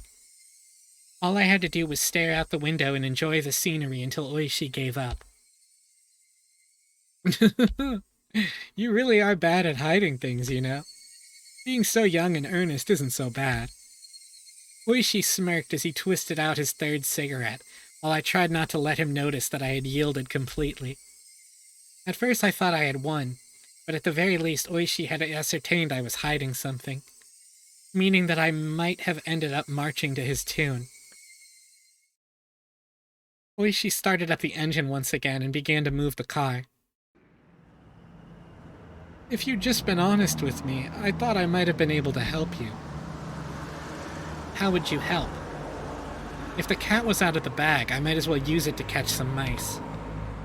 Well, this depends on what we're talking about, but I might be able to set you up with someone who's knowledgeable about goings-on in Hinomiza. An informant? I see. Is that what you call it? Why are you interested in my case, Oishi-san? That cat line was kind of fire. It was good. Well, I'm the same as you. Isn't it our business to know things? Being able to meet with Oishi's informant was an extremely compelling opportunity. We were looking to recruit somebody familiar with the area to collaborate with for intelligence. In the end, there was no better method for finding people than asking. We were always taught, however, that the rank-and-file police were no better than monkeys. Unlike us, they were careless with confidential cases. We looked down on them like they'd run their mouth off in a drunken stupor. Oishi was an outlaw even amongst them, and here I was lost on whether or not I should tell him about the kidnapping of the minister's grandson. This informant, exactly how knowledgeable are they about the Onigafuchi Defense Alliance? What exactly is Akasaka? He is like Tokyo police, but I don't remember what his position is. But he is like major crimes and/or he's a guy yeah, he's a Fed. He's a Fed. He's one of the guys that you call when the Minister of Construction's grandson gets kidnapped. So like, yeah.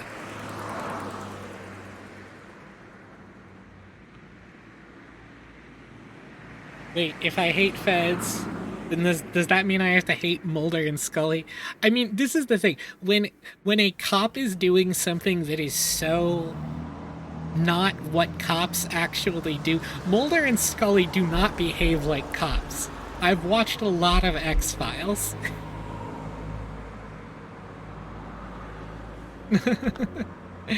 If you're from public safety, you'd know, wouldn't you?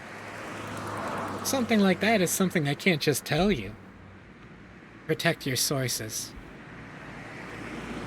That was the first principle of dealing with confidential information. In that regard, it seemed that Oishi wasn't one of those monkeys. Did I trust him, ask for his help, or not? It's just that you work for the feds, and I work for the prefecture. I don't think that our jobs are that different. I think I can be of help. However, I had trouble believing that this crafty old man would simply help me just like he claimed. I find it hard to believe that someone of your standing would help me out without strings attached. Well, it's not like I'm completely without an ulterior motive. As I recall, you guys have space in your budget allocated to pay informants, right? Something you don't need to submit a receipt for. Just a little bit of that would be the cost of meeting with the informant. Really? Oishi? I did not take you for a money wanter. I have to be honest. In other words, give the compensation earmarked for the informant to you first? Well, it helps that the details of this deal are so clear-cut. I mean, I know he's a cop, but like, he certainly was something else for being able to brazenly state his ulterior motive like this. Those magazines ain't cheap. Holy shit, Barrow. Rather than him doing this out of the kindness of his heart, everything was a lot clearer if he was being compensated for this deal. I felt that he was the type of man who was good at these backroom dealings. This is not his true ulterior motive, I think. That's interesting too. Don't misunderstand me, please. It's not me who needs the money, it's the informant, okay? Well, in regards to the payment, I'll be handling the money. When do you want it? Right now would be good. if you don't have it on you, tomorrow works as well. I pulled out a wallet that was different from my personal one. The price was pretty much fixed depending on what kind of information I was paying for. In this case, the payment was up front.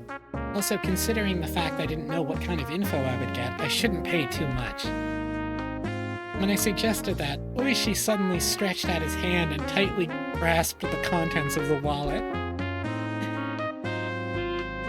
At times like this, it's best you not be so stingy. It's alright, it won't go to waste. I understand. Won't be stingy.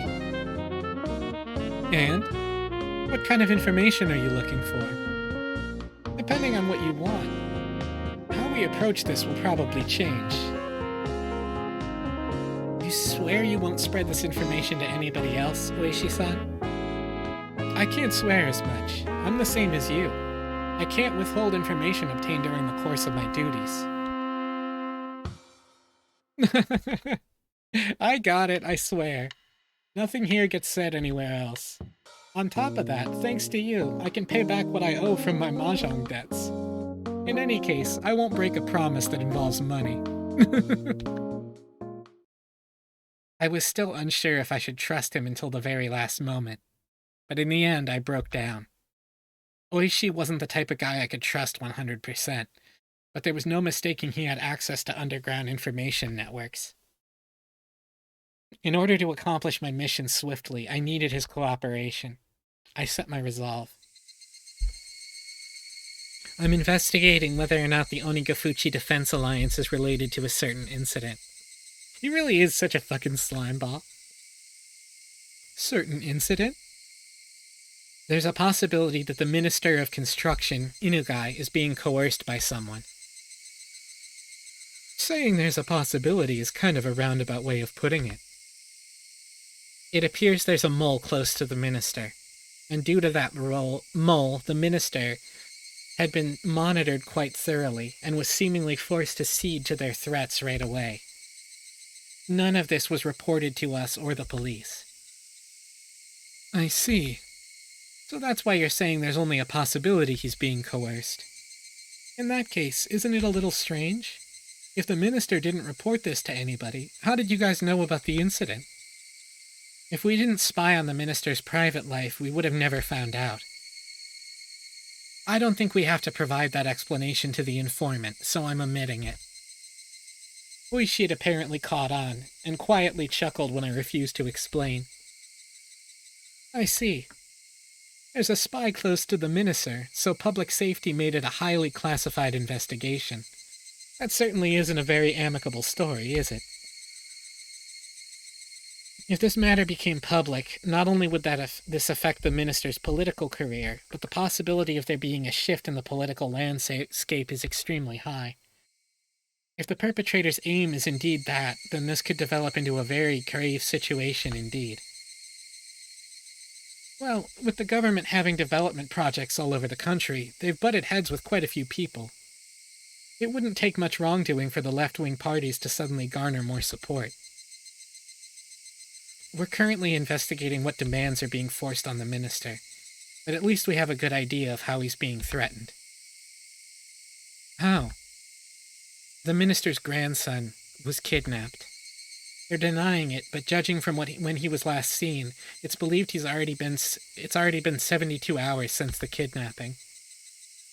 So, 3 days. If they were just after ransom money, this would have been settled by now. It may be this isn't for monetary gain. The possibility that they're forcing the minister to do something politically is extremely high. That's something we just can't consent to. So then, the Onigafuchi Defense Alliance was listed as one of the possible perpetrators. That is correct. Kidnap the minister's grandson and demand the cancellation of the dam project. What do you think, Oishi-san? From your point of view, do you think that's possible? Oishi seemed to ponder the idea for a while. The section chief at the regional office had responded immediately with, "It's possible." However, Oishi, who was this well informed about the matter, was hemming and hawing. Finally, just a little bit. He said something that was really just a little bit strange. This was before the Meiji era, you see. This area wasn't named Hinamizawa Village back then. It was called Onigafuchi. This is just what I heard from my grandmother. This topic was so completely and suddenly unrelated to the subject of the kidnapping of the minister's grandson that I was taken slightly aback. Onigafuchi? Oh, so that's why they're called the Onigafuchi Defense Alliance. You see, the village of Onigafuchi was said to be inhabited by demons that devoured humans. Even now, it's believed that the blood of these demons partially courses through the veins of the villagers. Demons that devour humans? Oishi-san, what are you saying? It's information. I got a lot from you just now. A little too much. In exchange, I'm giving you a little freebie. Oishi finally smiled, but it didn't seem like he was fooling around. Please continue. You see, these human-devouring demons, normally they were revered as Taoist transcendents and lived tucked away from the rest of the world. But they ate people, after all, so apparently they'd go to villages in the foothills regularly and abduct their prey. They used to call that being demoned away, or onikakshi. Demoned away. It was the first time I'd heard such a peculiar phrase. However, I felt something slightly ominous from this horrifying tale of demons abducting people in order to eat them. Look, you know how there's the common phrase, spirited away? When people suddenly go missing one day, they call it that. When the same thing happens around here, they call it being demoned away. How does that old tale relate to the matter at hand? Oh, no. There's no direct relationship. I'm just making some small talk here. It's just... Thump, thump. The car shook. At some point, the gravel road had changed to a paved one. It's just... Just what? That around here, the phrase demoned away is somewhat of a code for disappearances and kidnappings. I just thought I'd mention that. I don't know if this has anything to do with the kidnapping of the minister's grandson. Well, there's no deep meaning behind it. It's just, there's that little bit of history. Onikakshi. The human-eating demons coming down to the foothills and abducting their prey. And in order to cancel the dam project that threatened to submerge the village they lived in, did they demon away the minister's grandson? And had they already made an example out of the minister's grandson and eaten him alive? It's a bit of an interesting old tale, isn't it? If you set foot into the demon's village without reason, you'll promptly be captured and eaten alive. So don't go near Onigafuchi. Kids these days wouldn't have these superstitions, would they? Even amongst the older folk in Okinomiya born in the Meiji era, there's quite a few who wouldn't heed these warnings. Hinamizawa village was feared by the people in the area. I recalled that piece of information I heard from the Prefectural Public Safety Division. In any case, we're in the boonies out here. It's kind of expected that there'd be some superstitions around. Somebody from Tokyo like you, Akasaka-san, probably couldn't even begin to imagine it, could you? The man-eating demons, as the price for violating the sanctity of their village, kidnapped the minister's grandson and swallowed him whole. That ludicrous idea flew through my head. He really is just like Keiichi. Well, I mean, no. He would be like, the blood in my spinal fluid froze and icicles invaded my brain. It was so absurd I was half disgusted with myself. Oishi was just teasing me. Stupid. It was all really so stupid. Come to think of it, by then, I may have already been seized by the curse of that dubious village. For me to realize that would take a little more time. Oh. Okay. Higurashi, when they cry. Don't we know that grandson was returned eventually? Good. Memory zeros. We do.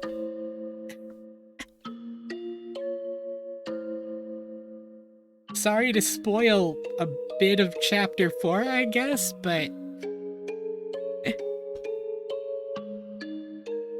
but it was already spoiled in a previous chapter. I love solving Higurashi by committee in the chat room. It's so cool. Phone call with Yuki.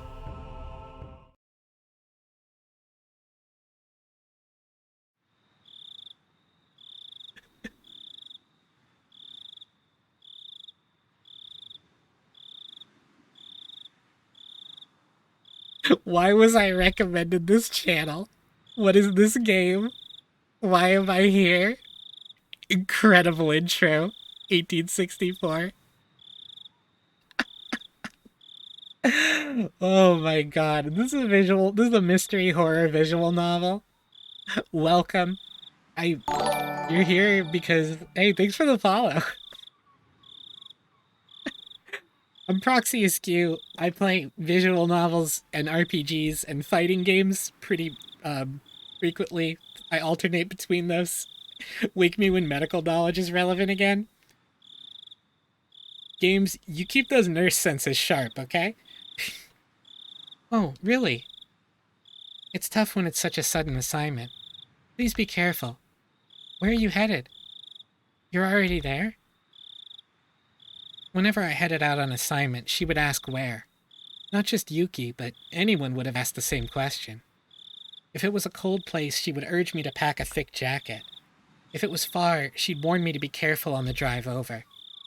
It was just normal everyday concern that led to asking such an obvious thing. I felt sad that I couldn't answer such a run-of-the-mill question. Sorry.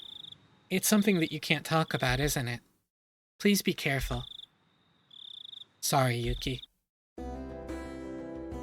At some point, you started apologizing right away. Even though when you first started doing your job, you were all gung-ho about it. Yuki laughed as though she had realized something. At times like this, Yuki had the magical power to see right through me. It's already been quite a while since I was admitted to the hospital. Are you finally getting lonely? Don't tease me. I'm too old to get lonely. Dude, you're in your late 20s.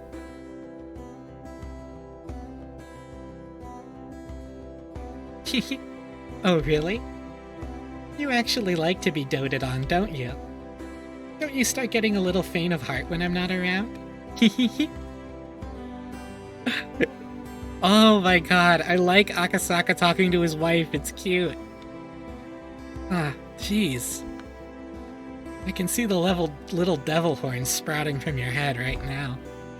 You've always been like this. You can't hide it. You can't hide it. If I don't play with you, you get all lonely. I can hear your tail wagging over the phone. Holy shit! Puppy boy Akasaka? Let's go. Discord puppy Akasaka? Yo, the whole chat perking up. Holy shit. These guys fuck so nasty. This side of Yuki wasn't something you could guess existed from searching her usual modest behavior, and it was something she didn't show to anyone else but me. Love a good dog, truly. What do we think? So, Akasaka, he is a fed, but he's also a good dog, so... Normally I'd poke her to hide my embarrassment and bring an end to the conversation, but I couldn't do that over the phone. Also, we have Ryushiki writing an adult relationship because this chapter isn't about a bunch of fucking 13-year-olds. Of course, Yuki was clever. She was teasing me because of that. I wondered when I figured out giving you grief was this much fun. Give me a break. In any case, it's good to hear you so lively. I know, right? Did I cheer you up? She's so cute. I want to marry Yuki immediately. Akasaka, I'm gonna fuck your wife. But like, you can be there too. I had called Yuki to keep her from feeling lonely when she was by herself in the hospital room. Of course, that was nothing more than a pretense that I, being shy, had come up with. Oh my god, guys, Akasaka's shy. It seemed that Yuki had long since seen through that act. Yeah. Please phone again. When I'm not feeling up to it, I'll get my father to talk with you. Although, if you're talking with my father, I get the feeling that you'd be standing at attention on the other side of the line. For a while longer, Yuki kept teasing me without letting me end the call. So cute. Oh god, whoops. Yeah, Yuki is kinda goals. So we got a phone call with Yuki, a record of opening remarks, gears and fire and the taste of honey, and the chick in the trunk. Holy shit. A record of opening remarks. Chairman Redacted. Members of the Redacted Party, congratulations are due as we are celebrating 25 years since our founding. These past 25 years have seen much growth in the Redacted Prefecture. The once quiet scenery of nothing but fields now has seen the opening of a new stop for the bullet train, and with the development of the highway, we've seen the rebirth of a modern city bursting with youthful energy.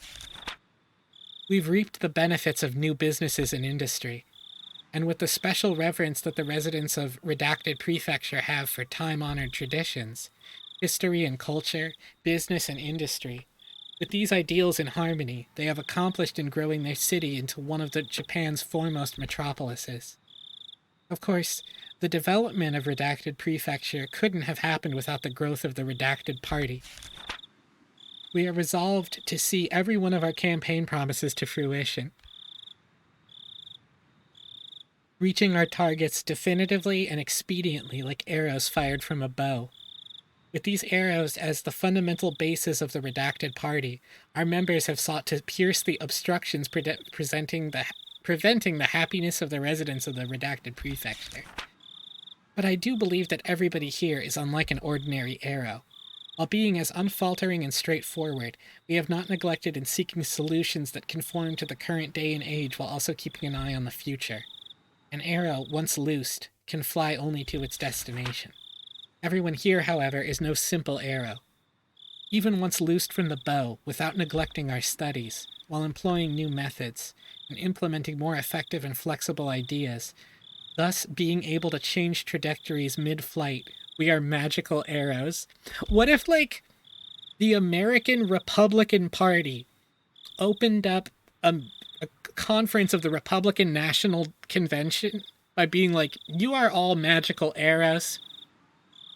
I believe that is something that we can agree on. I love visual novels about people in trunks. Definitely one of my favorite genres. I mean, look, it's a good genre. The modern age marches ever forward. Sometimes it marches faster than the time taken from planning to execution. The following part was not in the script. It is thought to have been ad-libbed by the minister. For example, there have recently been numerous problems with the Hinamizawa power plant project. Rather than forcing through the project solely because it was decided upon by the government, it is necessary to reflect on and adjust to the ever-changing needs of the residents, the region, and the next generation. The protests by the local residents that surround the Hinamizawa Dam. These are also the will of the people of the Redacted Prefecture. If you feel that there is no need to listen because the project has already been finalized, then you do nothing more than shed a poor light on Japan's post-war democracy. The following is as per the script. For the lasting happiness of the citizens of Japan and the residents of Redacted Prefecture, please consider these policies thoroughly. I believe, however, we have all gained something from the flexibility and foresight of the Redacted Party.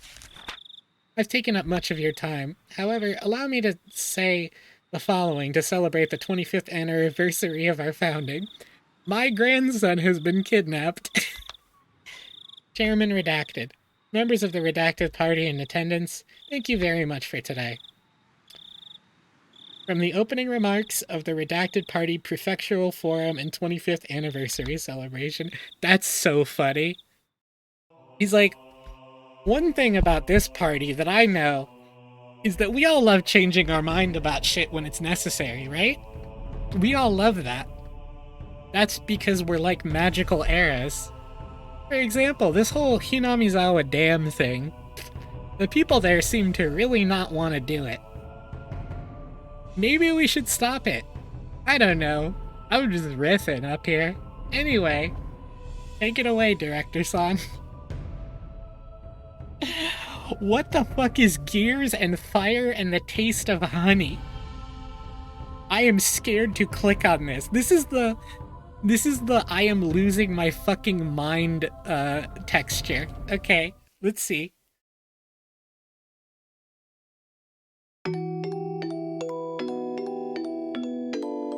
Oh, okay. The world is filled with people blessed with relationships. Of course, that doesn't mean that everyone is connected to each other. It's obvious that on the other side of the planet, there are people laughing and crying who can't possibly have an effect on you. However, in the extremely limited community of the neighborhood, that sort of connection is just a matter of fact.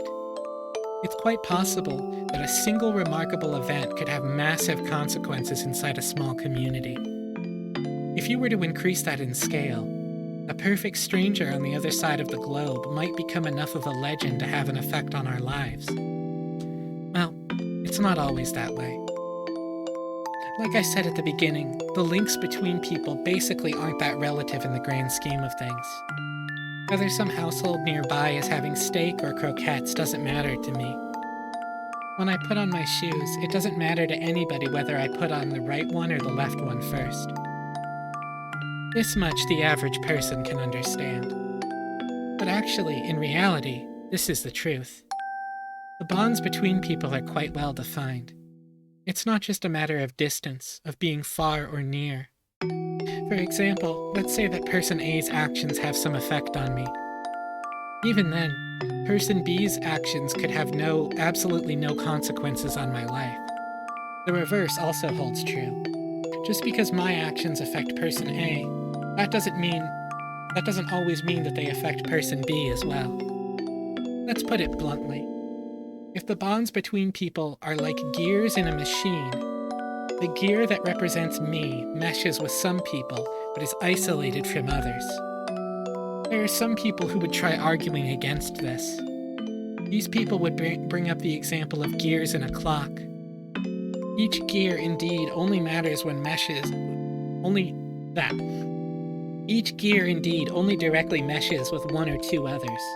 However, if you rotate one gear, the one next to it is moved, which connects to the next one, and the next. In the end, all the gears are moving. There is a logic behind this, more than enough to convince the average person. Why is the argument convincing? The answer is simple. The relationships between people are ambiguous and can only be described conceptually.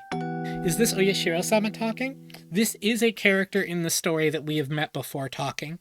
It would be pretty fucking hard to figure out who it is. I know who it is, but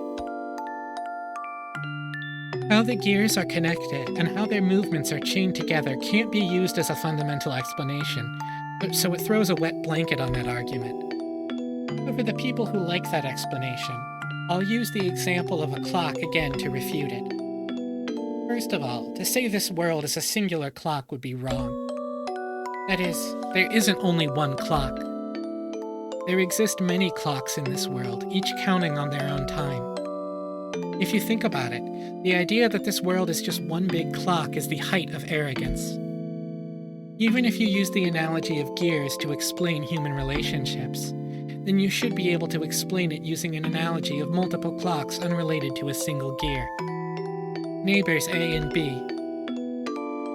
A is a gear in the same clock as me, so it's best to remain civil. B is a gear in a different clock, so he doesn't really matter to me at all. That's the kind of clear distinction I'm talking about. You want to say I'm being fallacious? Then let's change the analogy to something more familiar, so you can understand.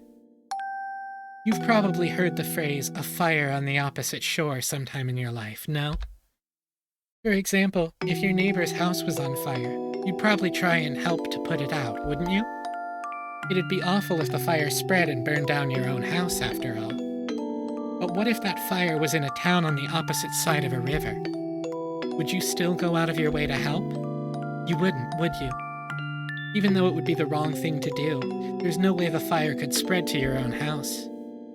Even if it turned into a huge conflagration, there's no relation between the houses that will There's no relation between the houses that will spread fire to yours and those that won't. With this basic example, you should be able to see that the difference between gears that are or aren't related to your own. Having said that, there's still a lot to think about, even without a river to divide it. After all, it's not a spatial problem like being on the other side of a river, is it? Thanks. Gears and fire and the taste of honey? Anyway, the chick in the trunk.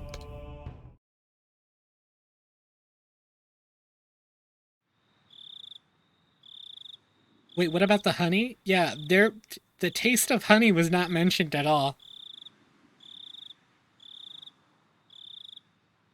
The car had stopped, but he didn't know any more than that.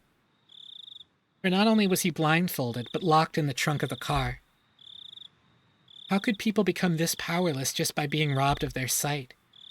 He absolutely wouldn't have known this without experiencing it firsthand. He soon realized it was pointless to try to undo his bonds, with the confines of the trunk quickly making him lightheaded. He had no choice but to let this mild torture dull his senses. That's why, when the car stopped and the unpleasant vibration ceased as the engine was killed, he couldn't help but delude himself that he had been set free, even though nothing had been resolved in reality. Of course, he was soon removed from that delusion. He strained his ears when he heard one of the men who had abducted him and an older man he was hearing for the first time strike up a conversation. "Nice to see you. The chick is in the trunk." He struggled so much that he's probably exhausted right now, but there's not a mark on him, just as ordered. "Oh, must have been a handful." "Oh, chick is in baby chicken." The trunk opened, letting me get a blast of fresh, cool air. Baby eagle reference? Is Akasaka a bad enough dude to rescue the Minister of Construction's grandson? Even though up until just now he had been thinking about getting out of the stuffy trunk, when it was actually open, he suddenly became uneasy. Wait. The Watanagashi festival starts, and everyone starts walking towards it, and Akasaka's like, "Where's everybody going? Bingo?" Come on! Come on! Even so, that he wished that the lid of the trunk would open, once again close, separating himself from them. I read that sentence wrong. Suddenly, somebody stroked his head. Of course, since he was blindfolded, he couldn't tell if the hand was petting him or simply evaluating how easy it would be to remove his scalp. Unable to tell the difference, he could only freeze as he imagined the worst-case scenario. Poor little bugger. He's shaking. Just stay calm for a bit.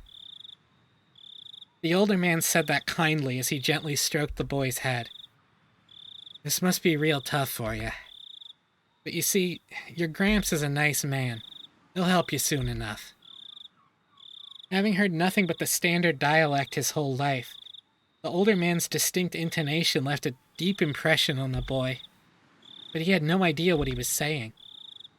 For your Gramps to register as meaning your grandfather took a while to process. Eventually, the hand that was stroking his head loosened the blindfold. Can't keep his eyes covered. If he splits his face open, it'd be bad. And with that, we might as well take out the gag. He can't breathe like that. It'll be trouble if he yells. Leave him to us. Geez, you guys don't know how to treat somebody. The main family said no rough stuff. You better remember that well.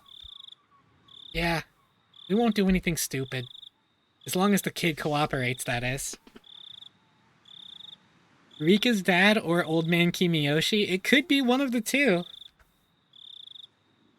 The man's hand prodded roughly and repeatedly at the boy's head.